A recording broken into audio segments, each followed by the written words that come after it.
Kali ini gue mau review series terbaru, tapi sebelum gue review, gue mau minta maaf dulu sama teman-teman semua. Kalau ada salah kata dan perbuatan, tolong dimaafkan. Selamat Lebaran semuanya. Ada 8 episode, judulnya Shadow and Bone. Ini adalah series yang diadaptasi dari novel berjudul sama karangan Leigh Bardugo. Nah, ceritanya sendiri tentang Alina Starkov diperankan oleh Jessie Mailey yang dari kecil tinggal di sebuah panti asuhan bersama sahabatnya. Dua orang ini menjalankan misi. Nah, ketika menjalankan misinya, ternyata diketahui kalau si Alina ini punya kekuatan yang dicari-cari di dunia tersebut. Namanya Grishaverse katanya. Nah, di dunia itu ada orang-orang yang memiliki potensi kemampuan untuk mengendalikan sesuatu gitu. Jadi ada yang bisa mengendalikan api, angin, air gitu mungkin nantinya. Terus ada yang bisa menjahit, ada yang bisa mengendalikan tubuh orang gitu, darahnya. Nah, si Alina ini punya kekuatan yang dicari-cari, yaitu kekuatan Sun Summoner. Dia bisa memanggil cahaya, mengendalikan cahaya yang dicari-cari semua orang. Nah, ini menurut gue adaptasi novel yang berhasil ya jadi series gitu. Mungkin kalau zaman The Hunger Games, Divergent, Twilight itu jadi film yang banyak gitu. Nah, kalau ini emang jadinya 8 episode dan menurut gue cukup padat sih. Dan diperpanjangnya ini buat gue orang yang nggak baca novelnya itu cukup puas karena di tiap episode-episodenya itu bikin penasaran sih selanjutnya ini kayak gimana. Alina itu siapa? Mal itu apa sih kekuatannya? Terus kayak Grisha ini dunia seperti apa sih? Karakter-karakter di sini tuh emang kuat. Dari novelnya juga mungkin udah kuat ya. Jadi ketika diangkat jadi film, jadi series audiovisual seperti ini tuh emang udah kuat gitu. Jadi misalnya kayak si tokoh utamanya Alina sama Mal, ini dua orang yang sebenarnya punya keinginan yang sama gitu. Selain itu karakter yang menarik banget menurut gue sih ya Six of Crows ini, si Cazebreaker.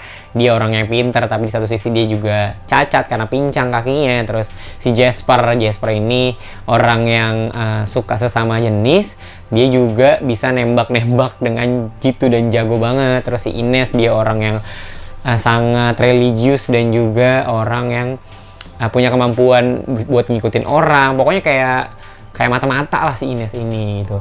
Terus juga si Jenderal Kirigan nih karakternya emang misterius. Itu asal-usulnya belum diketahui gitu awal-awal. Pas banget emang diperankan sama pemain-pemain muda. Gue jujur aja sih baru pertama kali ngeliat actingnya si Jessie Mailey ini sebagai Alina. Dan itu jadi potensi sih ke depannya emang dia cocok untuk memerankan si Alina ini. Terutama buat gue kayak Jenderal Kirigan si Ben Barnes ini.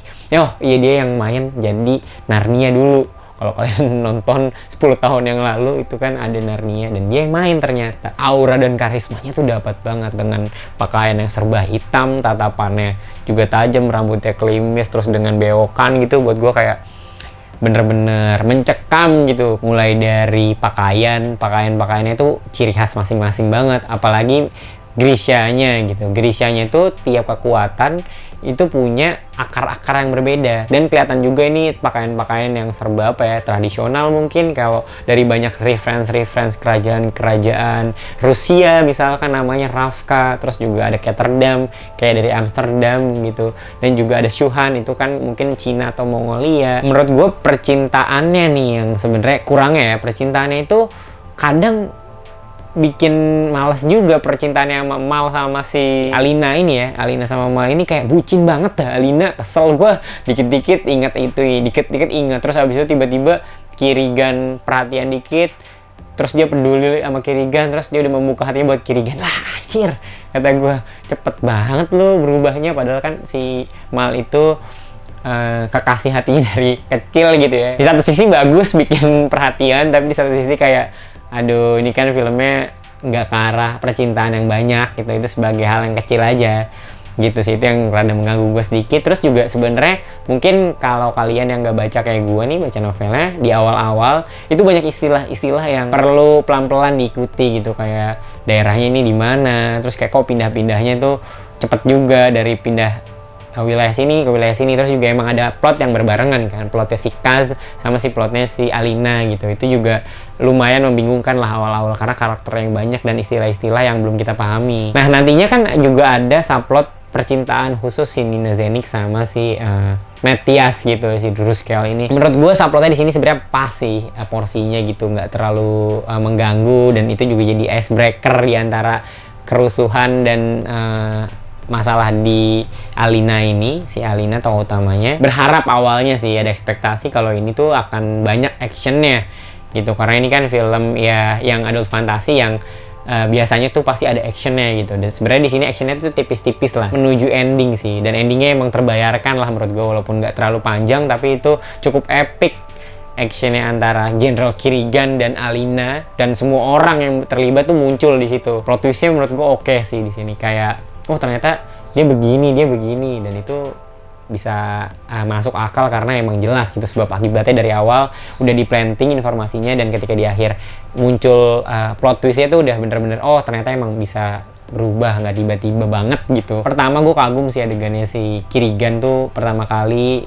mengeluarkan kekuatannya menolong si Alina dari Druskel gitu, sat, udah aja. Habis itu di jalan naik kuda, anjir gila nih, karismanya kuat banget, auranya kuat banget nih, misteriusnya dapet gitu. Si Kirigan ini sih emang keren nih. Terus juga adegan si Kaz, orangnya strategik banget lah gitu. Jadi ketika dia merencanakan sesuatu itu seru banget, kayak Sherlock Holmes gitulah. Oh iya, Nina Zenik sama Matias juga lucu sih hubungan mereka berdua gitu, anjir gemes banget gitu, kayak punya prasangka buruk antar suku kali ya kalau di kehidupan nyata kayak kita. Karena si Druskel dan Grisha ini punya prasangka masing-masing. Druskel itu begini, Grisha itu begini. Terus mereka saling nggak percaya. Sementara mereka tuh udah punya apa ya, percikan-percikan cinta lah diantaranya. Terus kalau buat skor ya, kalau skor gue 8 sih dari 10. Gue puas dengan 8 episode dan ceritanya cukup padat. Jadi emang nunggu banget season keduanya kayak apa, dan potensi-potensi pemain ini menurut gue oke banget sih di sini. Itu aja dari gue. Terima kasih udah nonton. Jangan lupa subscribe, jangan lupa komentar kalau emang ada yang pendapat berbeda atau mau nambahin informasinya. Terus juga nyalakan notifikasinya, follow Instagram kita di @sincrypt, dan juga jangan lupa join Discord kita yang baru tahun ini buat ngobrol lebih lanjut soal film dan series ya. Terima kasih.